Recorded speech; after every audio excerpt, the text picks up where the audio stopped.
The war between Israel and Hamas terrorists have thrust the curious relationship between the far left and radical Islamists right back into the spotlight.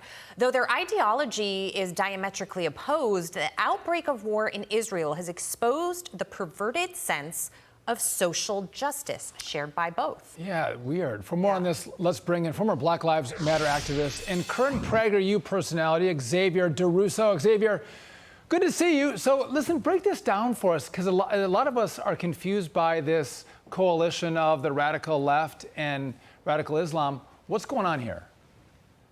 I saw this coming a mile away.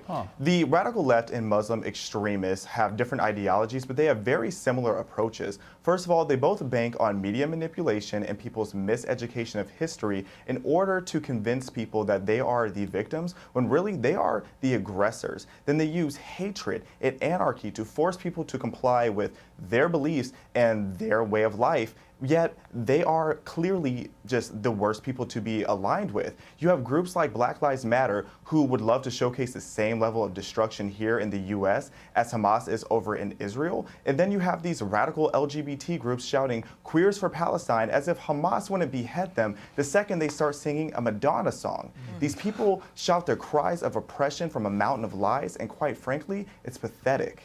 You know what's really interesting to me, and I want to get your perspective, Xavier, is corporate America. A lot of these CEOs came out during the BLM movements. They were supporting Black Lives Matter. They didn't mind making their opinions known at that time. They are being criticized now for not standing with Israel. Clearly, when you sort of break it down the way you have, you would understand why they wouldn't. They're not necessarily coming out and standing up for Palestine. They're just saying nothing, and that silence is really deafening.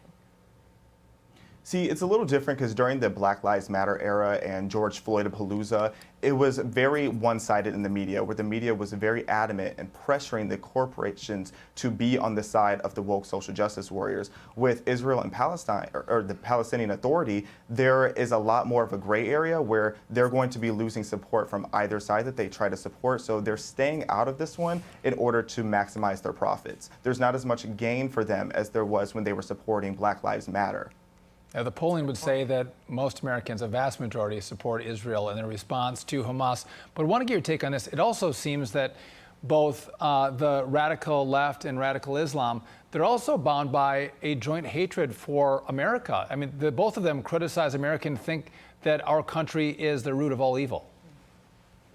They attempt to blame Western capitalism as the root of all their problems, but they're not looking within at the fact that they keep electing people who are systemically depressing them. And any oppression that they're dealing with is because of the people that they're putting in charge. Yet they want us to, for some reason, go back centuries before we were born and apologize for incidences that had nothing to do with any of us. It's very extreme, it's very unserious, and there is no room in this world for terrorism anymore. Yeah, and what's crazy is that these anti-Semitic viewpoints are showing up on college campuses across this country as well.